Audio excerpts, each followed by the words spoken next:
უნდა ვთხოვოთ ნახევარფაბრიკატების მწარმოებელი კომპანია Elite Foods, რომელსაც დღეს თაკო ჩორგოლაშვილი წარმოადგენს. თაკო, ჩვენი ულამაზესი თაკო მოსულა.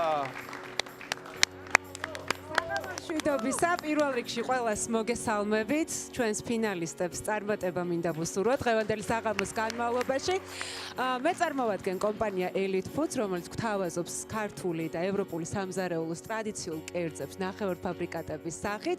ჩვენ გვქონდა ძალიან საინტერესო და ვფიქრობ დასამახსოვრებელი ჩელენჯები, პატარა კულინარიული თავგადასავლები და ალბათ დღევანდელი საღამოს ლოგიკური დასასრული იქნება, თუ ვიტყვი რომ Elite Foods-ის, ასე ვთქვათ, რჩეული და გამარჯვებული გახდება ადამიანი, რომელიც უკვე არის 5 გზის გამარჯვებული ამ ჩელენჯების ფარგლებში და ჯავახას ამ შემთხვევაში გადაეცემა ორკაციანი საგზური ანტალიაში. ასე რომ თვითონ თქვენგანს ვუსურვებ წარმატებას. გამაგარია, მადლობა თაკო, ხოჭო. დიდი მადლობა.